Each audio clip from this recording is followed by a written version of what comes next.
نحمده ونستعينه ونستغفره ونؤمن به ونتوكل عليه ونعوذ بالله من شرور أنفسنا ومن سيئات أعمالنا من يهده الله فلا مضل له ومن يضلل فلا هادي له ونشهد أن لا إله إلا الله وحده لا شريك له وأشهد أن محمدا عبده ورسوله أرسله بالحق بشيرا ونذيرا ليظهره على الدين كله ولو كره المشركون. اللهم صل على محمد وعلى آل محمد كما صليت على إبراهيم وعلى آل إبراهيم وبارك على محمد وعلى آل محمد كما باركت على إبراهيم وعلى آل إبراهيم إنك حميد مجيد. أما بعد فإن خير الكلام كلام الله وخير الحديث كتاب الله وخير الهدي هدي محمد صلى الله عليه وسلم وشر الأمور محدثاتها وكل محدثة بدعة وكل بدعة ضلالة. أيها الإخوان والأخوات أوصيكم بنفسي أولا بتقوى الله. أعوذ بالله من الشيطان الرجيم. يا أيها الذين آمنوا اتقوا الله حق تقاته ولا تموتن إلا وأنتم مسلمون. يا أيها الناس اتقوا ربكم الذي خلقكم من نفس واحدة وخلق منها زوجها وبث منهما رجالا كثيرا ونساء واتقوا الله الذي تساءلون به والأرحام إن الله كان عليكم رقيبا. يا أيها الذين آمنوا اتقوا الله وقولوا قولا سديدا يصلح لكم أعمالكم ويغفر لكم ذنوبكم ومن يطع الله ورسوله فقد فاز فوزا عظيما. بسم الله الرحمن الرحيم. يا أيها الذين آمنوا لا تتبعوا خطوات الشيطان ومن يتبع خطوات الشيطان فإنه يأمر بالفحشاء والمنكر ولولا فضل الله عليكم ورحمته ما زكى منكم من أحد أبدا ولكن الله يزكي من يشاء والله سميع عليم. മുഅ്മിനുകളായ സഹോദര സഹോദരിമാരെ, അല്ലാഹു സുബ്ഹാനഹു വ തആല നമ്മെ ഓരോരുത്തരെയും അനുഗ്രഹിക്കുമാറാവട്ടെ. അല്ലാഹുവിന്റെ കൽപ്പനകൾ ഉൾക്കൊണ്ടുകൊണ്ട് ജീവിക്കണമേ എന്ന് ആദ്യമായി ഉണർത്തുകയാണ്, വസിയ്യത്ത് ചെയ്യുകയാണ്. ഈ വസിയ്യത്ത് ജീവിതത്തിലുടനീളം പ്രാവർത്തികമാക്കി ജീവിക്കാനുള്ള തൗഫീഖ് തന്നാൽ അല്ലാഹു നമ്മെ ഓരോരുത്തരെയും തുണക്കുമാറാവട്ടെ. സഹോദരങ്ങളെ, സൂറത്ത് അൻ-നൂറിലെ 21-ാമത്തെ വചനമാണ് ഞാൻ ശ്രദ്ധയിൽപ്പെടുത്തിയത്. അല്ലാഹുവിന്റെ അമ്പിയാക്കന്മാരിൽ വളരെ പ്രധാനിയായ മൂസ അലൈഹിസ്സലാമയുടെ ചരിത്ര സംഭവങ്ങളാണ് നമ്മൾ പഠിച്ചുകൊണ്ടിരിക്കുന്നത്. ഉലുൽ അസ്മിലെ അഥവാ മഹാന്മാരായ 5 നബിമാരിൽ വളരെ പ്രധാനപ്പെട്ട ഒരു നബിയാണ് ഇദ്ദേഹം. അദ്ദേഹത്തിന്റെ ചരിത്രം പഠിക്കുന്നിടത്ത് നമുക്ക് കാണാൻ അങ്ങേ അറ്റത്തെ ധൈര്യവും നിറഞ്ഞ ക്ഷമയുമുള്ള വ്യക്തിയാണ് ഇദ്ദേഹം എന്ന് നമുക്ക് കാണാം. കാരണം നബി സല്ലല്ലാഹു അലൈഹി വസല്ലമയുടെ സഹാബികളിൽ നബി എന്താണോ പറയുന്നത് അത് അനുസരിക്കാൻ ഒരു പക്വതയുള്ള ഖൗമായിരുന്നു. മൂസ അലൈഹിസ്സലാമയുടെ ഖൗമ അങ്ങനെ അല്ലല്ലോ. മൂസാ അലൈഹിസ്സലാമയുടെ ഖൗമ എന്തെങ്കിലും ഒരു കാര്യം പറയുന്നത് നേരെ എതിരെങ്ങനെയാണ് ചെയ്യാൻ പറ്റുക എന്ന് ചിന്തിക്കുന്ന ഒരാളാണ്. ആ ഒരു ഖൗമായിരുന്നു. ആണ് അങ്ങേയറ്റത്തെ ക്ഷമ ഉള്ള വ്യക്തിയാണ്. അങ്ങനെ നമ്മൾ ഇങ്ങനെ വിധി പറയല്ല, അദ്ദേഹത്തിന്റെ ചരിത്രം, ഈ കാലഘട്ടത്തിന്റെ അനുഭവങ്ങളും നമ്മൾ ചേർത്ത് വായിക്കാവുന്ന ഒരു ചരിത്ര വായന വിശുദ്ധ ഖുർആൻ നമുക്ക് അവതരിപ്പിച്ചു തരുന്നുണ്ട്. അദ്ദേഹത്തിന്റെ കഥയിലേക്ക് ഞാൻ നേരെ കിടക്കുകയാണ്. ഒരു ദിവസം, നിങ്ങൾക്കൊക്കെ അറിയുന്ന കഥയാണ്, ഇദ്ദേഹം യുവാവായിരിക്കെ ഒരു ദിവസം അങ്ങാടിയിൽ ഒഴിഞ്ഞ പട്ടണത്തില് നടന്നുകൊണ്ടിരിക്കുന്നതിനിടയിൽ ഇദ്ദേഹത്തിന്റെ കുടുംബത്തിൽപ്പെട്ട ഇസ്രായേലി പൗരൻ ഖിബ്തി വർഗത്തിൽപ്പെട്ട ഒരാളുമായി വഴക്ക് കൂടിക്കൊണ്ടിരിക്കെ സഹായത്തിനു വേണ്ടി മൂസാ അലൈഹിസ്സലാമയെ ക്ഷണിക്കുകയാണ്. നമുക്കൊക്കെ അറിയുന്നത് പോലെ അദ്ദേഹം ഒരൊറ്റ കൈപ്രയോഗം നടത്തിയോടുകൂടെ ആ മനുഷ്യന് മരണം സംഭവിക്കുന്നു. ഇത് കഴിഞ്ഞ് പിറ്റേന്നും ഇതുപോലെ ഇവരിതേ വഴക്കിന്റെ ആൾക്കാരാണ്. മൂസാ അലൈഹിസ്സലാം ഇവരോട് തന്നെ സ്വന്തം കുടുംബക്കാരോട് കയർത്തുകൊണ്ട് അവിടെ നിന്ന് തിരിച്ചു വരുമ്പോഴേക്ക് പ്രശ്നങ്ങളുടെ അവസ്ഥ മാറി. കൊട്ടാരത്തിൽ ഈ വിവരങ്ങൾ എത്തുകയും മൂസാ അലൈഹിസ്സലാമയെ വധിക്കാനുള്ള തീരുമാനം അതൊരു പ്രഖ്യാപനമായി കൊട്ടാരത്തിൽ നിന്ന് വരികയും ചെയ്യുമ്പോഴാണ് ഒരു നല്ല മനുഷ്യൻ അവിടെ നിന്ന് മൂസാ അലൈഹിസ്സലാമയിലേക്ക് വിവരം എത്തിച്ചു കൊടുക്കുകയാണ്. വജാഅ റജുലുൻ മിൻ അഖ്സൽ മദീന യസ്അ ഖാല യാ മൂസാ ഇന്നൽ മലഅ യഅ്തമിറൂന ബിക ലിയഖ്തുലൂക ഫഖ്റുജ് ഇന്നി ലക മിനൻ നാസിഹീൻ. നീ എന്ത് ചെയ്യണമെന്നറിയോ? നിന്നെ കൊല്ലാൻ അവിടെ നിന്ന് വിധിച്ചിട്ടുണ്ട്. എന്റെ സംഗ്രഹമത, ഈ നാട് വിട്ട് പോവണം. അതുകൊണ്ട് ഇവിടെ നീ നിൽക്കേണ്ടതില്ല. ഞാൻ നിനക്കൊരു നസീഹത്ത് പറഞ്ഞു തരുന്നവനാണ്.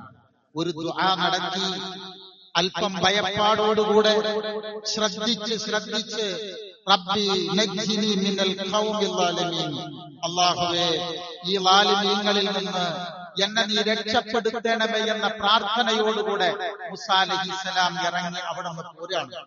അങ്ങനെ മദിയൻ, നിങ്ങൾ സൂറത്ത് ഖസസ് എന്ന് പറഞ്ഞാൽ ചരിത്രം എന്നാണ് അതിന് പറയുക.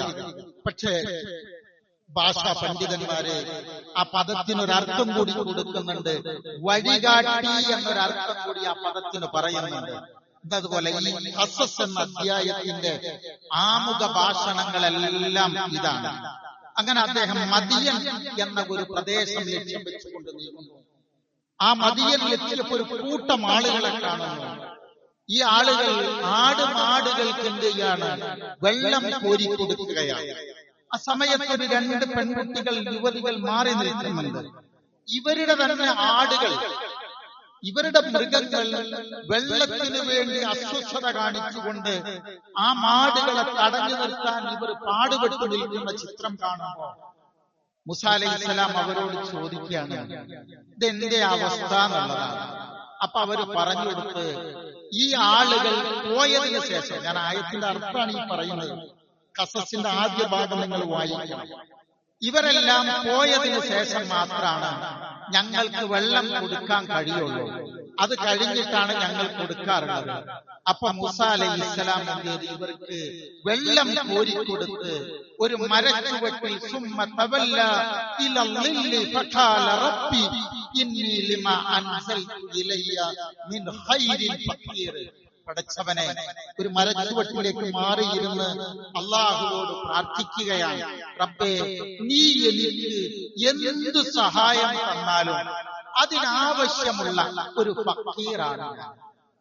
ഇത് പറഞ്ഞുകൊണ്ട് ഇങ്ങനെ ഇരിക്കുമ്പോഴാണ് നേരത്തെ വെള്ളം കോരി കൊടുത്ത 2 പേര്, ഒരാള് തംശി അല ഇസ്തിഹ്യാഇൻ, അല്പം മാന്യത പുലർത്തി ഹയാവോടുകൂടെ, ലജ്ജയോടുകൂടെ ഒരാളോട് പെരുമാറേണ്ടത് എങ്ങനെയാണോ ആ മാന്യത പുലർത്തി വന്നിട്ട് പറഞ്ഞു, ഇന്ന അബീ യദ്ഊക ലിയജ്സിയക അജ്റ മാ സഖൈത ലനാ, നിങ്ങൾ ഞങ്ങൾക്ക് ചെയ്തു തന്ന ഈ സേവനത്തിന് കൂലി തരാൻ വേണ്ടി നിങ്ങളെ ഞങ്ങളുടെ ഉപ്പ വിളിക്കുന്നുണ്ട് എന്ന് പറഞ്ഞു.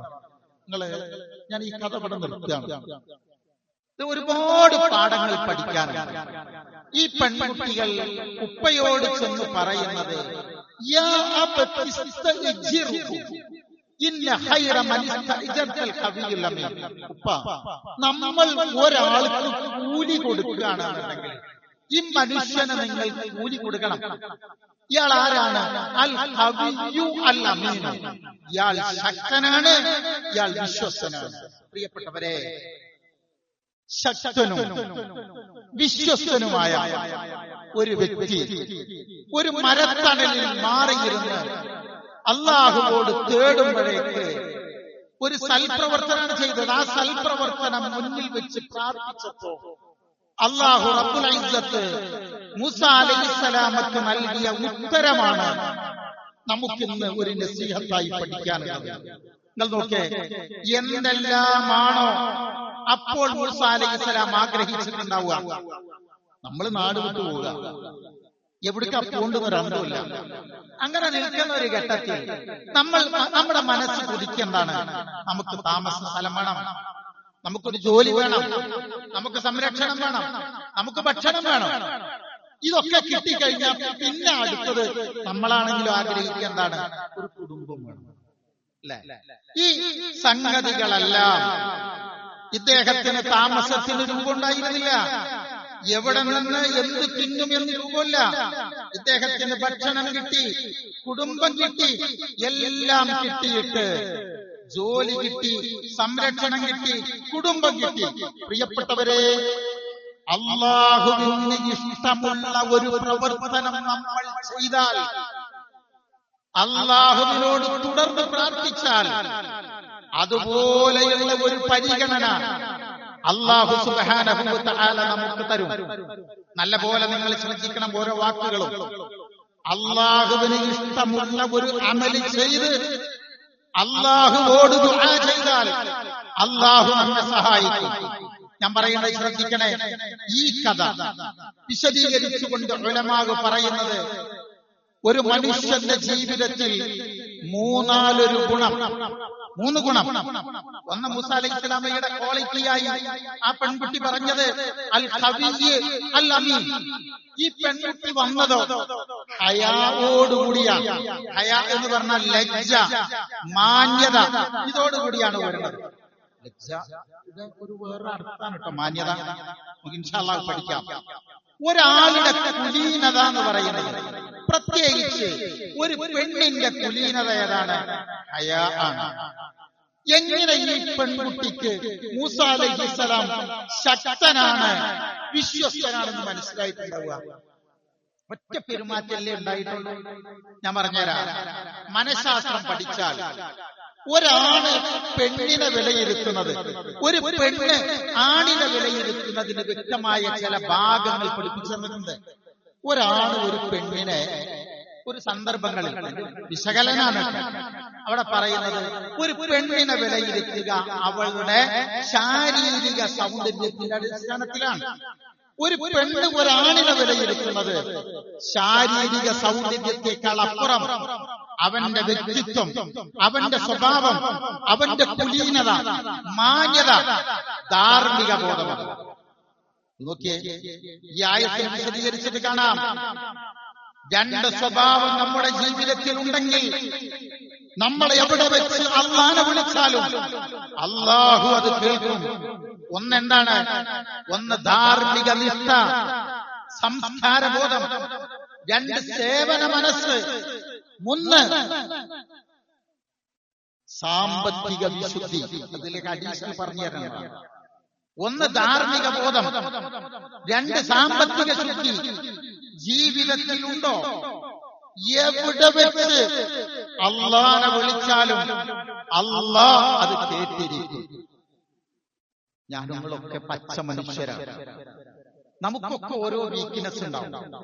വീക്ക്നെസ് എന്ന് പറയുന്ന ഒരു സാധനം ഉണ്ടല്ലോ, അതില്ലാത്ത ആളുകൾ ലോകത്തുണ്ടാവില്ല. നമ്മളുടെ ബലഹീനത എന്ത് എന്നത് നമുക്കറിയാം. നമ്മൾ ദുആ ചെയ്തിട്ട് പലപ്പോഴും അല്ലാഹ് അല്ലാഹ് എന്ന് വിളിച്ചിട്ട് ആ ഉയർത്തിയ കയ്യെ അല്ലാഹു അംഗീകരിക്കുന്നില്ലെങ്കിൽ ഉടനെ ജീവിതത്തിന്റെ ഭാഗത്തേക്ക് ശ്രദ്ധിക്കണം. ഏത് ഭാഗം ശ്രദ്ധിക്കണം? ഒന്ന് അക്കൗണ്ട്, നമ്മുടെ ബാലൻസ് ഒന്ന് നോക്കണം, അതിന്റെ ശുദ്ധി എന്താണ്. അതോടൊപ്പം ധാർമ്മിക വിശുദ്ധിയാണ് ഏറ്റവും പ്രധാനം. ധാർമ്മിക വിശുദ്ധി ഉണ്ടോ, അള്ളാഹു കബൂൽ ചെയ്തിരിക്കും. നിങ്ങൾ നോക്കിയേ, അസാധാരണമായ അള്ളാഹുവിന്റെ സഹായം കിട്ടിയ ഒരനുഭവം ഹബീബായ റസൂൽ സല്ലല്ലാഹു അലൈഹി വസല്ലം ചരിത്ര സംഭവമായി നമ്മളെ പഠിപ്പിക്കും. ഒരു ഗുഹയിലകപ്പെട്ട 3 പേര് വിശ്രമിച്ചുകൊണ്ടിരിക്കെ പാറക്കല്ല് വന്ന് വീണ് ആ ഗുഹാമുഖം മൂടിപ്പോകുന്നു. അങ്ങനെ ഇരിക്കെ 3 പേരും തള്ളി നോക്കി, രക്ഷല്ല.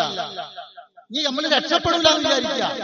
ആ സമയത്ത് 3 പേരും ഇരുന്ന് ഓരോരുത്തരും അവരുടെ ജീവിതത്തിൽ ചെയ്ത നന്മകൾ എടുത്താണ് അല്ലാഹുവോട് പ്രാർത്ഥിക്കുന്നത്. കഥ നിങ്ങൾക്കറിയാം, ഓർമ്മപ്പെടുത്തി തന്നതാണ്. ഒരാളെടുത്ത് പറഞ്ഞെന്നറിയാം, എന്റെ പാനി മാനി ഞാൻ സംരക്ഷിക്കുന്നവനാണ്. അവർക്ക് ചെലവിന് കൊടുത്ത് അവർക്ക് ഭക്ഷണം കൊടുത്തിട്ട് മാത്രമേ അപ്പേ ഞാനും എന്റെ മക്കളും കഴിക്കാറുള്ളൂ. അത് എന്നിട്ട് അതിനൊരു അനുഭവം എടുത്തിട്ട് പറഞ്ഞു കൊടുത്തു, ഇത് നീ തൃപ്തിപ്പെടുന്ന കർമ്മമായി സ്വീകരിക്കുമെങ്കിൽ ഞങ്ങളെ രക്ഷപ്പെടുത്തണം എന്ന് പറഞ്ഞു. കല്ല് തള്ളാതെ തന്നെ ഒരു മാറ്റം വന്നല്ലോ. മറ്റൊരാളെടുത്ത് പറഞ്ഞത് സാമ്പത്തികപരമായ വിശുദ്ധിയായിരുന്നു, ചുരുക്കിയ പറഞ്ഞിരുന്നത്.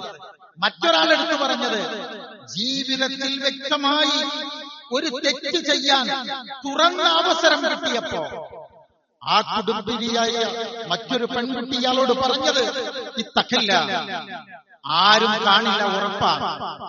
മുകളിൽ ഒരാളുണ്ട്, കാണുമെന്ന പേടി വേണം കേട്ടോ. റബ്ബേ, ഞാൻ അവിടെ നിന്ന് തിരിച്ചു പോന്നത് ഈ ഒരൊറ്റ പേടി കൊണ്ടാണ്. നീ സ്വീകരിക്കുന്നെങ്കിൽ രക്ഷപ്പെടുത്തണം. കല്ല് മാറി 3 പേരും രക്ഷപ്പെട്ടു. 3 ആൾക്കാരെടുത്ത് പറഞ്ഞത്, റബ്ബേ, ഞാൻ നിസ്കരിക്കണമെന്നല്ല, എന്നത് അതതിന്റെ പ്രധാന ഭാഗം. പക്ഷെ ജീവിതത്തിലുള്ള ഗുണം നിങ്ങൾ എടുത്തു നോക്കുമെന്ന് ആലോചിച്ച് നോക്കിയേ പ്രിയപ്പെട്ടവരെ. ഈ പെൺകുട്ടിയുടെ മനസ്സവിടെ പറഞ്ഞത് ഇന്ന് ഈ സൽഗുണങ്ങളെല്ലാം നശിപ്പിക്കുന്ന പ്രവണതകളിലേക്കാണ് കാര്യങ്ങൾ എത്തി നിൽക്കുന്നത്. നിങ്ങൾ നോക്കിയേ, ലജ്ജ എന്ന മഹത്തായ സൽഗുണം നഷ്ടപ്പെട്ടു പോകുന്ന ഒരു ലോകത്താണ് നമ്മളുള്ളത്. നമ്മൾ അതിന് മലയാളം പറയാ നാണവും മാനവും എന്നാണ്, അല്ലേ? ഓരോ മതത്തിനും ഓരോ സംസ്കാരമുണ്ട്. ഇസ്ലാമിന്റെ സംസ്കാരം ലജ്ജയാണ്. പറയാ, എല്ലാ ദീനിനും ഒരു സ്വഭാവമുണ്ട്, സംസ്കാരമുണ്ട്. ഇസ്ലാം അൽ ഹയാഉ, ഇസ്ലാമിന്റെ ഖുലുഖ് എന്താണ്? അത് ലജ്ജയാണ്. കുറ്റകൃത്യങ്ങളിൽ തടയുന്നതിൽ പ്രധാന പങ്ക് വഹിക്കുന്നത് ലജ്ജയാണ്. ഇത് കുറയുന്നതിനനുസരിച്ച് കുറ്റവാസന കൂടും, ലജ്ജ കൂടുന്നതിനനുസരിച്ച് കുറ്റവാസന കുറയും, അല്ലേ? ഇതില്ലെങ്കിൽ പ്രിയപ്പെട്ടവരെ, മനുഷ്യൻ മൃഗത്തെ പോലെയാവും. ഞാൻ അതിനെ ബയാൻ ചെയ്യുന്നില്ല, കാരണം നമ്മൾ നിൽക്കുന്നത് പവിത്രമായ ഒരു സ്ഥലത്താണ്. നാടിന്റെ അവസ്ഥ നിങ്ങൾ ആലോചിച്ച് നോക്കിയേ. എത്ര വരെ എന്ന് വെച്ചാൽ, നാട്ടിൽ ലജ്ജയില്ലാതാക്കാൻ നിയമങ്ങൾ നിർമ്മിക്കുന്ന കാലഘട്ടത്തിലാണ് നമ്മൾ ജീവിക്കുന്നത്. ഞാൻ ആ പറഞ്ഞ വാക്ക് അങ്ങനെ സൂചിപ്പിക്കുന്നുള്ളൂ. എല്ലാം നിങ്ങൾ വായിക്കണം.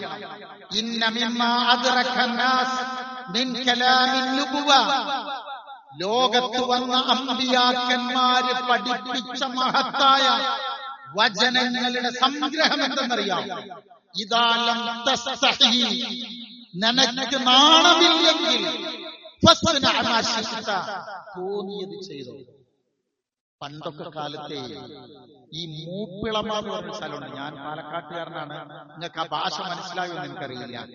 പ്രായം കൂടിയ ആളുകളെ കാണുമ്പോ അല്പം ഒരു ലജ്ജ, ഒരു മാനക്കേട് ജീവിതത്തിൽ ഉണ്ടാവും. ഇന്ന് ആരെന്നെ കണ്ടാലും പ്രശ്നമല്ലാത്തത് കൊണ്ടാണ് നമ്മുടെ മക്കളെ കൂട്ടിയിട്ട് പൊതുഗതാഗതത്തിനോ ഇല്ല അങ്ങോട്ടൊന്നും പോകണ്ട, മുറ്റത്തേക്ക് വരെ ഇറങ്ങാൻ കഴിയാത്ത അവസ്ഥ വരെ ഉണ്ടാകുന്നത് ഇതില്ലാത്തതിന്റെ അവസ്ഥയാണ്. നാണം മറക്കുക പ്രധാന സംഗതിയാണ്. ഈ ബോധത്തിന് മനുഷ്യനോടും പഴക്കമുണ്ട്. നോക്കിയേ, സ്വർഗത്തിൽ നിന്ന് പുറത്തു പോകാൻ ആദം അലൈഹിസ്സലാമക്ക് കൽപ്പന കിട്ടി. ആദം അലൈഹിസ്സലാം ഉടനെ ഓടിയ സമയത്ത് അല്ലാഹ് ചോദിച്ചു, ആദമേ എവിടേക്കാണ് ഓടുന്നത്? ഇന്ന വിട്ടോടുകയാണ്. അവസാനം ഒരു മരത്തിന്റെ അത്തിയുടെ ഇലയെടുത്ത്, അപ്പോഴാണ് നാണം ബോധ്യം വരുന്നത്, തന്റെ നാണം മറച്ചു പിടിച്ചുകൊണ്ടാണ് അള്ളാഹുവിലേക്ക് വന്നത് എന്ന്. നോക്കി, ഇന്നത്തെ കാലത്തിന്റെ സാഹചര്യങ്ങളെല്ലാം ചേർത്ത് വായിക്കണം നമ്മള്. പ്രകൃതിക്കൊരു സ്വഭാവമുണ്ട്. എല്ലാ ജന്തുജാലങ്ങളും, എല്ലാ ജന്തുക്കളെയും മനുഷ്യരല്ലാത്തവരൊക്കെ അവയുടെ നാണം മറക്കാൻ പ്രകൃതിയിൽ തന്നെ സിസ്റ്റം ഉണ്ട് അല്ലെ? ചിലതിന് വാലുണ്ട്, ചിലതിന് തൂവലുകളുണ്ട്, അതുകൊണ്ട് അത് മറക്കുന്നുണ്ടല്ലോ. പക്ഷെ ആ ഒരു സംവിധാനം ഇല്ലാത്തത് നമ്മൾക്ക് മാത്രം. നമ്മളെ ശരീരശാസ്ത്രം എടുത്ത് നോക്ക്. പക്ഷെ അത് മറക്കണമെന്ന ബോധം ശരീരത്തിലല്ല അല്ലാഹ് വെച്ചത്, കൽബിലാണ്. കൽബിൽ വെച്ചിട്ട് പറഞ്ഞു, അത് മറക്കാന്ന് പറഞ്ഞത് ധാർമ്മികതയുടെ അടയാളമാണ്. ഈ പ്രപഞ്ചത്തിന് അല്ലാഹു രണ്ട് വ്യവസ്ഥ വെച്ചിട്ടുണ്ട്. ഒന്ന് പ്രാപഞ്ചിക വ്യവസ്ഥ, ഒന്ന് ധാർമ്മിക വ്യവസ്ഥ. പ്രാപഞ്ചിക വ്യവസ്ഥ തെറ്റിപ്പോകും. മനുഷ്യരുടെ ധാർമ്മിക വ്യവസ്ഥ തെറ്റിക്കഴിഞ്ഞാൽ ഇതെന്ത് ചെയ്യുന്നറിയോ? തെറ്റും. നമ്മൾ ഉറക്കിൽ നിന്ന് ഉണർന്നാൽ മനുഷ്യൻ ആദ്യം തിരയേണ്ട, സാമാന്യ ബോധത്തോടുകൂടുള്ള മനുഷ്യൻ ഉറക്കിൽ നിന്ന് ഉണർന്നാൽ ആദ്യം അവൻ തിരയുക അവന്റെ വസ്ത്ര. ഞാൻ നീട്ടി പറയല്ലോ, ഫാഹിഷാത്തുകൾ ഫാഷനാകുന്ന ഈ കാലഘട്ടത്തിൽ നാണക്കേടുകളിലേക്ക് മനുഷ്യൻ ഓടുമ്പോൾ മനുഷ്യനാവണമെങ്കിൽ അതിർവരമ്പുകളെ കാത്തു സൂക്ഷിക്കണമെന്നാണ് ദീന് പറയുന്നത്. അതുണ്ടെങ്കിൽ അല്ലാഹ് എന്ന് വിളിച്ചാൽ അല്ലാഹ് അത് കേട്ടിരിക്കും. ആലോചിച്ചോക്കിയേ, ലഹരി വസ്തുക്കൾ. കഴിഞ്ഞ ദിവസം ഒരാൾ പറഞ്ഞു, ഇത് ഞാൻ എന്റെ ജോലി സംബന്ധമായ കാര്യങ്ങൾ പറയുന്നിടത്ത് പണ്ട് ഡാൻസുകൾക്കൊക്കെ ചില നിയമങ്ങളൊക്കെ ഉണ്ടായിരുന്നു. ഇപ്പൊ വിഖ്യാതമായ ഒരു ഡാൻസിന് ഒന്നും വേണ്ട, കുട്ടികൾക്ക് ഇനി അതും കൂടിയ ബാക്കിയുള്ളത്. എങ്ങനെ ആടിയാലും എന്തായി, ആടിയാ മതി, കളിച്ചാ മതി, അതിനുള്ള നിയമം കൂടി കൊണ്ടുവന്നു വെച്ചു. ബാക്കി എല്ലാത്തിനും ലൈസൻസ് ആയി എന്ന് പറയുമ്പോ ഒരു തലമുറയുടെ പ്രയാണം എവിടേക്കാണ് എന്ന് നമ്മളെ ഭയപ്പെടുത്തുകയാണ്. അതുകൊണ്ടാണ് വീട്ടിൽ നിന്ന് ഇറങ്ങുമ്പോ സല്ലല്ലാഹു അലൈഹി വസല്ലം പ്രാർത്ഥിക്കാൻ വേണ്ടി നമ്മളോട് പഠിപ്പിച്ചല്ലോ. ഉമ്മു സലമ റളിയല്ലാഹു അൻഹ, നമ്മുടെ ഉമ്മ സല്ലല്ലാഹു അലൈഹി വസല്ലമയുടെ പ്രിയതമ ഉമ്മു സലമ റളിയല്ലാഹു അൻഹ പറയാണ്, അല്ലാഹുവിന്റെ റസൂലേ, എന്റെ വീട്ടിൽ നിന്ന്, നബിന്റെ വീട്ടിൽ നിന്ന് പുറത്തു പോകുമ്പോ ആകാശത്തേക്ക് ഇങ്ങനെ കൈ ഉയർത്തിയിട്ട് അല്ലാഹുവിന്റെ റസൂൽ ഇങ്ങനെ പറയാതെ അങ്ങോട്ട് ഇറങ്ങാറില്ല. നമ്മൾ ഇന്നലെ പഠിച്ച പ്രാർത്ഥനയാണത്. അല്ലാഹുമ്മ ഇന്നി അഊദു ബിക അൻ അളില്ല ഔ ഉളല്ല, വഴികേടിലാകുന്നതിനെ തൊട്ട്, എന്നെ വഴികേടിലാകുന്നതിനെ തൊട്ട് നിന്നോട് കാവലിനെ ചോദിക്കുന്നു. ഔ അസില്ല ഔ ഉസല്ല ഔ അളിമ ഔ ഉലമ ഔ അജ്ഹല ഔ യുജ്ഹലു അലയ്യ. റസൂലുള്ളാഹി പ്രാർത്ഥിക്കുന്ന തെറ്റിക്കരുതേ എന്ന് പ്രാർത്ഥിച്ചിട്ടാ. ദീനിലേക്ക്, ദീനിന്റെ നിയമങ്ങൾക്ക് എന്നും പ്രസക്തിയാണല്ലോ. ഇന്നത്തെ നമ്മുടെ ദിവസത്തിന് വേറെ പ്രത്യേകതയുണ്ട്. ഈ ജൂലൈ 11 എന്ന് പറഞ്ഞത് ലോക ജനസംഖ്യാ ദിനമാണ്. എന്തിനാണ് അങ്ങനെ ഒരു ദിനം പ്രത്യേകിച്ച് കൗമിനെ ബോധവൽക്കരിക്കുന്നത്? ശ്രദ്ധിച്ചു നോക്ക്. 1974 400 കോടി ജനങ്ങളാണ്. 22 ആയപ്പോഴേക്ക് അത് 800 കോടി ജനങ്ങളായി. പക്ഷേ 51,000 ചതുരശ്ര മൈൽ വലുപ്പമുള്ള വിസ്താരമുള്ള ഈ ഭൂമിയിൽ 800 കോടി കവിഞ്ഞിട്ടും എത്രയോ മണ്ണില് ഇനിയും വിഭവങ്ങൾ ബാക്കിയാണ്. ദാരിദ്ര്യം ഭയക്കരുതെന്ന് ദീന് പറഞ്ഞു, മക്കളെ കൊല്ലരുതെന്ന് പറഞ്ഞു. നമ്മുടെ ലോകോ ശരിക്കും ആ വിഷയം ദീനിന്റെ കാഴ്ചപ്പാടുകൾ പഠിച്ചു നോക്കിയേ. ദാരിദ്ര്യത്തെ പേടിച്ച് കുടുംബാസൂത്രണം നടപ്പിലാക്കി, എണ്ണം കുറപ്പിച്ചു, സന്താന നിയന്ത്രണങ്ങൾ കൊണ്ടുവന്നു. ഞാനത് ബയാൻ ചെയ്യല്ല, അതിലൊക്കെ ചില ടൈറ്റിലുകളുണ്ട് അല്ലെ. നമുക്കൊന്ന് അല്ലെങ്കിൽ നമുക്ക് 2 എന്നൊക്കെ പറഞ്ഞു. ഇപ്പൊ നിങ്ങൾ എത്തിപ്പെട്ട രംഗങ്ങൾ ആലോചിച്ച് നോക്കിയോ? ലോകരാജ്യങ്ങളിൽ ജനസംഖ്യ കൂട്ടാനുള്ള തത്രപ്പാടിലാണ്. ചൈന ലോകത്തെ ഏറ്റവും ജനസംഖ്യയുള്ളത്, ഏറ്റവും കൂടുതൽ വൃദ്ധന്മാര് അവിടെയാണ്. അവിടുത്തെ പ്രസിഡന്റ് യുവതികളോട് പറഞ്ഞു, നിങ്ങൾ നാട്ടിൽ പണിയെടുക്കണ്ട, നിങ്ങൾ വീട്ടിലേക്ക് പോയിക്കോളെ, വീട് സംരക്ഷിക്കുക, ഇല്ലെങ്കിൽ ഒരു രാജ്യം നിലനിൽക്കൂല.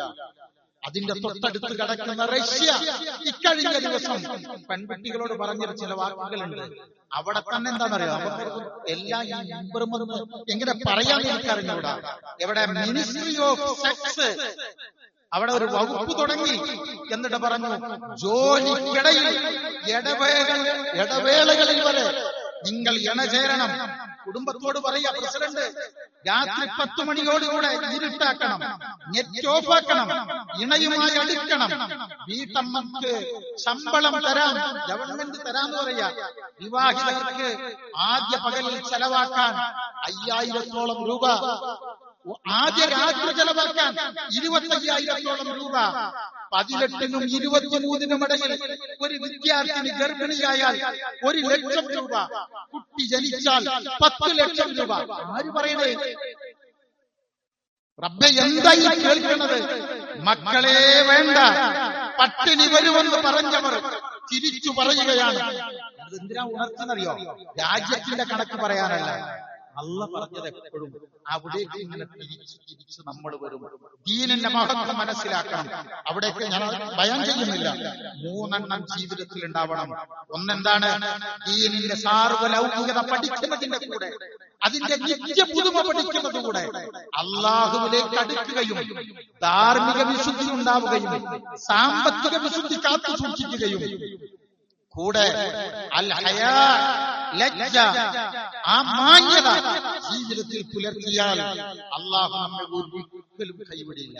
നമ്മൾ പ്രിയ, നമ്മൾ സന്തോഷവാന്മാരാണ്. കൂടെ ഒന്നുകൂടി വേണം. എന്തറിയോ? മൂസാ അലൈഹിസ്സലാമിൽ ആ നിമിഷം യുവാവായിരിക്കെ കണ്ടൊരു ഗുണം, അത് പരോപകാരം എന്ന് പറയുന്ന ഗുണം. എന്താ പരോപകാരം? ആ 2 കുട്ടികൾ അവിടെ നിൽക്കുമ്പോ ആരോടും ചോദിക്കാതെ തന്നെയാണ് ഒരു സേവന മനസ്സിൽ വരിക. അള്ളാഹുവിൽ വിശ്വസിച്ചുകൊണ്ട് ഒരു സേവന പ്രവർത്തനം ചെയ്താൽ അള്ളാഹ് നമ്മളെ സംരക്ഷിക്കും. കൂട്ടരെ, അന്യരുടെ അനുഭവങ്ങൾ സ്വന്തം മനസ്സിൽ ആവാഹിച്ച് അലിയിച്ച് ചേർക്കുന്നവരാണ് സമൂഹത്തിന്റെ ഭാഗമായി നമ്മൾ മാറണം. മൻഹാജ ഫീ ഹാജതി അഖീഹി കാന അല്ലാഹു ഫീ ഹാജതിഹി.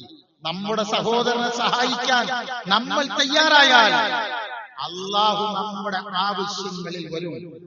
നോക്കിയേ, ഇന്ന് ലോക ചരിത്രത്തിൽ അങ്ങനെ ഒരു മനുഷ്യന്മാരെ കണ്ടുകൊണ്ടെന്ന് എനിക്കറിയില്ല. ദിവസങ്ങളായി ഭക്ഷണം കഴിച്ചിട്ട് ഭക്ഷണത്തിന് വേണ്ടി ക്യൂ നിൽക്കുന്ന പട്ടിണി പാവങ്ങളെ വെടിവെച്ച് കൊല്ലുന്ന ക്രൂരന്മാരെ ചരിത്രങ്ങളിൽ നിങ്ങൾ വേറെ വായിച്ചിട്ടുണ്ടാവും. അവിടെയാണ് ദീനുള്ളവനും ദീനില്ലാത്തവനും തമ്മിലുള്ള വേർതിരിവെന്ന് പറയുന്നത്. അലി റളിയല്ലാഹു അൻഹു ഒരു കഥയുണ്ട്, ഒരു ചരിത്രമുണ്ട്. ഒരൊറ്റ സൂചന തരാം. ഒരിക്കൽ വീട്ടിലേക്ക് വന്നപ്പോ മക്കളിരുന്ന് കരയാ. ഹസനും ഹുസൈനും റളിയല്ലാഹു അൻഹുമാ. ഫാത്തിമ ബീവി പറഞ്ഞു, വാപ്പ കൊടുത്തൊരു തുണിയുണ്ട്, ആ തുണി കയ്യിലെടുത്ത് കൊടുത്തിട്ട് പറഞ്ഞു, ഇത് വിറ്റിട്ട് എന്തെങ്കിലും മക്കൾക്ക് വാങ്ങി വരണം കേട്ടോ. ഇയാളത് വാങ്ങിച്ച് വീട്ടിലേക്ക് വരുമ്പോഴാണ്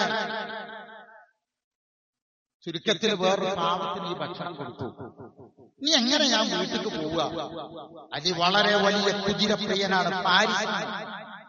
ഒരാള് ഒരു കച്ചവടം നടക്കുക, ഒരാള് കൊണ്ടുവന്ന് 40 ദിർഹം കിട്ടിയാൽ ഈ പേർഷ്യൻ കുതിര വിറ്റോ അലി, ബാക്കി എത്ര കിട്ടുന്നെങ്കിൽ ലാഭം എടുക്കുമെന്ന് പറഞ്ഞു. 100 ദിർഹമിന് കച്ചവടം നടത്തി. 40 ദിർഹമേ കൊടുക്കൊണ്ടുള്ളൂ. 60 ദിർഹം ലാഭം കിട്ടിയിട്ട് ഒറ്റ കച്ചവടത്തിൽ കിട്ടിയിട്ട് ഫാത്തിമാക്ക് ഒരു തുണിയും മക്കൾക്കുള്ള വിഭവങ്ങളുമായി വീട്ടിലേക്ക് ഇങ്ങനെ സന്തോഷമായിട്ട് വരുമ്പോ ഫാത്തിമ ബീവി ചോദിച്ചു, നോക്കിയേ എവിടുന്ന് അത് കിട്ടിയെന്നാണ്. ഉണ്ടായ സംഭവം പറഞ്ഞപ്പോ നിന്റെ അപ്പ പറയണ കേട്ടിട്ടുണ്ട്, ഇർഹമൂ മൻ ഫിൽ അർദ് യർഹമുക്കും മൻ ഫിസ് സമാ. പ്രിയരെ, അർത്ഥം പറയണ്ടല്ലോ. ഞാനും നിങ്ങളൊക്കെ അല്പം ആഫിയത്തോടെ സമാധാനത്തോടെ ജീവിക്കുന്നത് തന്നെ പരസ്പരമുള്ള സഹായ പ്രവർത്തനങ്ങൾ ജീവിതത്തിൽ നടത്തുന്നത് കൊണ്ടായിരിക്കും. നമ്മുടെ ജീവിതത്തിൽ ഒരുപാട് പ്രതിസന്ധികൾ ഉണ്ടാവും. ആ പ്രതിസന്ധികളെയൊക്കെ അള്ളാഹു തട്ടി മാറ്റിയിട്ട് നമ്മളെങ്ങനെ രക്ഷപ്പെടുത്തുന്നുണ്ടല്ലോ. ആ രക്ഷപ്പെടുത്തിയ അനുഭവങ്ങൾ ജീവിതത്തിൽ ഉണ്ടെങ്കിൽ ഉറപ്പിച്ചോളൂ, അത് ഈ സൽപ്രവർത്തനത്തിന്റെ മേന്മകളാണ്. അമ്പിയാക്കന്മാരുടെ പ്രാർത്ഥന അള്ളാഹു ഖബൂൽ ചെയ്യാൻ പ്രധാനപ്പെട്ട ഒരു നിബന്ധന വെച്ചതെന്തറിയോ? ഇന്നഹും കാനൂ യുസാരിഊന ഫിൽ ഖൈറാത്ത്, അവർ നന്മയുടെ വഴിയിൽ വളരെ വേഗത്തിലുള്ള ആളുകളായിരുന്നു. അതുകൊണ്ട് ശ്രദ്ധിക്കുക. ധാർമ്മിക ബോധം പറയുമ്പോൾ ആദ്യം അള്ളാഹുള്ള വിശ്വാസം, അത് വിശദമായി കഴിഞ്ഞ കുത്തുബയിൽ പറഞ്ഞു വെച്ചതാണ്. റബ്ബിലുള്ള വിശ്വാസത്തിൽ ഊന്നിയിട്ട് ധാർമ്മിക ബോധം നിലനിർത്തുക. ധാർമ്മിക ബോധം മീൻസ് സദാചാരബോധം നിലനിർത്തുക, സാമ്പത്തിക വിശുദ്ധി കാത്തു സൂക്ഷിക്കുക, സേവന മനസ്സ് ജീവിതത്തിൽ പുലർത്തുക. എവിടെ വെച്ച് അല്ലാഹു വിളിച്ചോ മുമ്പിൽ അല്ലാഹു ഉണ്ടാവും. മൂസാ നബി അലൈഹിസ്സലാമിന്റെ ജീവിതത്തിൽ നിന്ന് ഇങ്ങനെ ഒരുപാട് പാഠങ്ങളുണ്ട്. അതിനെ ഒന്ന് ചുരുക്കി ഒരു വാക്കിൽ പറഞ്ഞുതരാം. ഒന്ന്, മൂസാ അലൈഹിസ്സലാം തലേന്ന് തല്ലൂടിയിട്ട് ഒരാൾ മരണപ്പെട്ടല്ലോ, പിറ്റേന്നും തല്ലൂടിയപ്പോൾ എന്തായിന്നറിയോ? ഉടനെ തന്നെ അദ്ദേഹത്തിന് ആ സ്ഖലിതം ബോധ്യപ്പെട്ടു, ആ വീഴ്ച ബോധ്യപ്പെട്ടു. പെട്ടെന്ന് മനുഷ്യന്മാരായ നമ്മളിൽ ചില സന്ദർഭങ്ങൾ എത്ര നല്ലവരാണെങ്കിലും പെട്ടെന്ന് ചിലപ്പോൾ വീഴ്ചകൾ വരാം, വേണ്ടാത്ത വാക്കുകൾ വരാം, അല്ലെങ്കിൽ വേണ്ടാത്തൊരു കർമ്മം വരാം. പക്ഷേ അവിടെ തന്നെ നിൽക്കരുത്, അവിടെ നിന്ന് ഉടനെ മാറണം. അതാണ് ഒന്നാമത്തെ പാഠം. രണ്ടാമത്തെ, നിങ്ങൾ ഇസ്രായേലിയരുടെ തനി സ്വഭാവമാണ് പിറ്റേന്ന് ആ കൗമ കാണിച്ചത്. മൂസാ അലൈഹിസ്സലാമയെ സഹായത്തിന് കിട്ടിയില്ല, ഇന്നലെ സഹായിച്ചോണം, ഇന്ന് സഹായത്തിന് കിട്ടിയില്ല എന്ന് കണ്ടോടുകൂടെ തന്നെ ആകെ ഫസാദാക്കി, കൊട്ടാരത്തിൽ വരെ എത്തിച്ചു കൊടുത്തു, പ്രശ്നമുണ്ടാക്കി. ഇന്നും അതന്നല്ലേ? പലസ്തീനികളാണല്ലോ അവർക്ക് രാജ്യം കൊടുത്തത്. ഇന്നും ആരാ വേദനിക്കുന്നത്? ഒന്ന് വായിച്ചു നോക്കുക. ഇദ്ദേഹം കവിയാണ്, അമീനാണ്. അമീൻ എന്ന വാക്കിന് ഉലമാ കൊടുത്ത അർത്ഥം വിശ്വസ്തൻ എന്ന് പറഞ്ഞാൽ സദാചാരബോധം. ഈ നാടിന്റെ സാഹചര്യം വെച്ച് ആലോചിക്കണം കേട്ടോ. സദാചാര വിശുദ്ധി കാത്തു സൂക്ഷിക്കുന്നവൻ എന്നൊരർത്ഥം കൂടി ആ പദത്തിന് ഉലമാ കൊടുത്തിട്ടുണ്ട്. അതുകൊണ്ട് പരോപകാരമുള്ളവർ ഇത്തരം പാഠങ്ങളൊക്കെ നമുക്ക് കിട്ടുന്നുണ്ട്. നല്ലപോലെ ശ്രദ്ധിക്കണം. ഈ ചരിത്ര പാഠങ്ങളിൽ നിന്ന് എല്ലാ ഗുണപാഠങ്ങളും ഉൾക്കൊള്ളാനുള്ള തൗഫീഖ് തന്ന് അള്ളാഹു നമ്മളെ ഓരോരുത്തരെയും തുണക്കുകയും അനുഗ്രഹിക്കുകയും അവന്റെ ഏറ്റവും നല്ല മുഅ്മിനീങ്ങൾ ഉൾപ്പെടുത്തി തൃപ്തിപ്പെടുകയും ചെയ്യുമാറാവട്ടെ.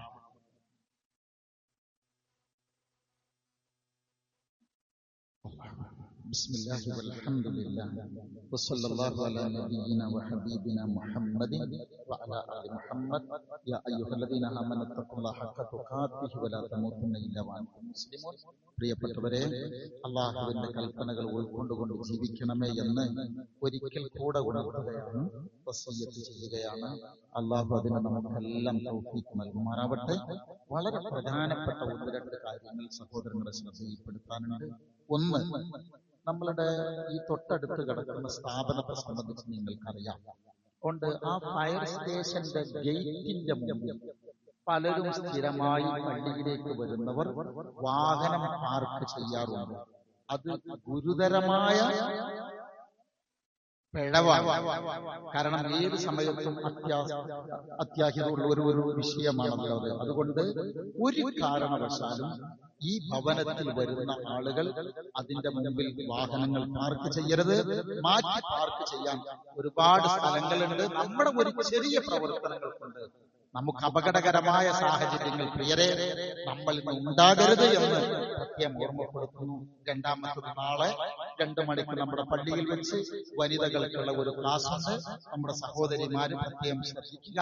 മാത്രമല്ല, നമ്മൾ ഇന്ന് മസ്ജിദ് ഫണ്ട്, നമ്മുടെ കേന്ദ്ര പള്ളി കമ്മിറ്റി, KNM-ന്റെ കീഴിലുള്ള പള്ളി കമ്മിറ്റി മുമ്പൊക്കെ നമ്മൾ പിരിച്ചിരുന്നു മസ്ജിദ് ഫണ്ട്. മാസത്തിനൊരു വെള്ളിയാഴ്ച നമ്മൾ ഈ പിരിക്കുന്ന പിരിവ്, അതിൽ ഒരു ചെറിയൊരു വിഹിതം നമ്മൾ അവിടേക്ക് കൊടുക്കും. അതുകൂടി നിയ്യത്താക്കിയിട്ട് നിങ്ങൾ അവിടെ കൊടുക്കണം. പള്ളികളില്ലാത്ത നാടുകളിൽ പള്ളി ഉണ്ടാക്കാനും കൂടെ വേണ്ടി ഉപയോഗിക്കുന്ന ഫണ്ടാണത്. മാത്രമല്ല, പിന്നെ ഈ സയനിസം, ഷിയായിസം പോലെയുള്ള വിഷയങ്ങൾ പഠിപ്പിക്കുന്നതിന് വേണ്ടി വൈറ്റിലയിൽ ഈ ഞായറാഴ്ച അവിടുത്തെ പള്ളിയിൽ ഒരു ക്യാമ്പുണ്ട്, രാവിലെ മുതൽ വൈകുന്നേരം വരെ. സഹോദരങ്ങൾ അത് ശ്രദ്ധിക്കുക. ഈ മാസം ജൂലൈ 31 വരെയാണ് ഹജ്ജിന് അടുത്ത വർഷം ഹജ്ജിന് പോകാനുള്ള അപേക്ഷ കൊടുക്കാനുള്ളത് ഗവൺമെന്റ് കോട്ടയില്. അതുകൊണ്ട് അങ്ങനെ പോകാൻ ഉദ്ദേശിക്കുന്ന ആളുകളുണ്ടെങ്കിൽ അക്കാര്യം വിശ്വസിക്കുക. മാത്രമല്ല ഒറ്റ ദുആ കൂടി നമ്മുടെ ശ്രദ്ധയിൽ കൊണ്ടുവരികയാണ്. നമുക്കൊക്കെ അറിയാവുന്ന ഒരു പ്രാർത്ഥനയാണ്. ഞാൻ നേരത്തെ പറഞ്ഞ കുറെ സംഗതികളുണ്ടല്ലോ. നമ്മുടെ ജീവിതത്തിലെ ഹലാലുകളുണ്ട്.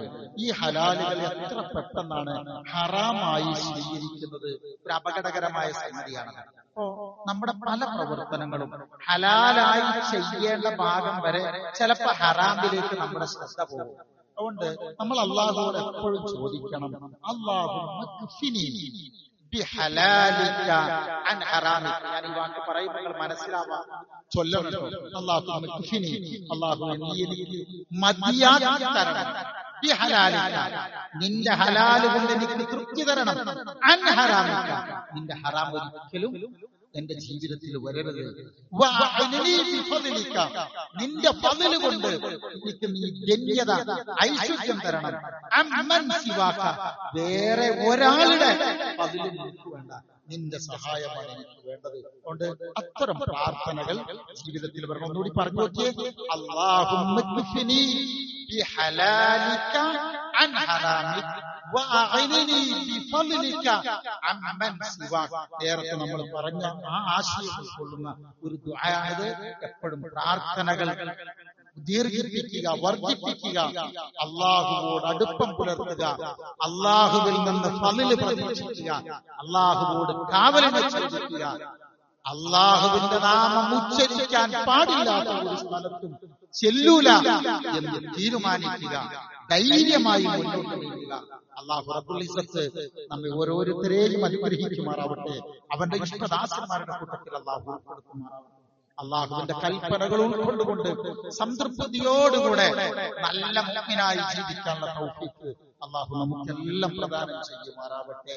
എല്ലാതരം മുസീബത്തുകളിൽ നിന്ന്, രോഗങ്ങളിൽ നിന്ന്, കഷ്ടപ്പാടുകളിൽ നിന്ന്, എല്ലാവിധത്തിലുള്ള പരീക്ഷണങ്ങളിൽ നിന്ന് അള്ളാഹു നമ്മെ, നമ്മുടെ ഉമ്മത്തിനെ, നമ്മുടെ സഹോദരന്മാരെ എല്ലാം അള്ളാഹു കാത്തിരക്ഷിക്കുമാറാവട്ടെ. ഈ ലോകം വിട്ടു പിരിയുമ്പോ ലാ ഇലാഹ ഇല്ലല്ലാഹ് എന്ന കലിമത്ത് തൗഹീദ് ഉച്ചരിച്ച് അള്ളാഹുവിനെ കണ്ടുമുട്ടാൻ അള്ളാഹു നമുക്കെല്ലാം സൗഭാഗ്യം നൽകുമാറാവട്ടെ. അല്ലാഹുമ്മ ഗ്ഫിർ ലിൽ മുഅ്മിനീന വൽ മുഅ്മിനാത്ത് വൽ മുസ്ലിമീന വൽ മുസ്ലിമാത്ത് അൽ അഹ്യാഇ മിൻഹും വൽ അംവാത് ഇന്നക മുജീബ് الدعوات يا قاضي الحاجات. ربنا اغفر لنا ولإخواننا الذين سبقونا بالإيمان ولا تجعل في قلوبنا غلا للذين آمنوا ربنا إنك رؤوف رحيم. اللهم أجرنا من النار. اللهم أعز الإسلام والمسلمين وأذل الشرك والمشركين ونجنا من القوم الظالمين. ربنا هب لنا من أزواجنا وذرياتنا قرة أعين وجعلنا للمتقين إماما. ربنا آتنا في الدنيا حسنة وفي الآخرة حسنة وقنا عذاب النار واغفر لنا يا غافر المذنبين. آمين برحمتك يا أرحم الراحمين. اللهم صل وسلم وبارك على نبينا محمد وعلى آله وصحبه أجمعين. والسلام على المرسلين والحمد لله رب العالمين.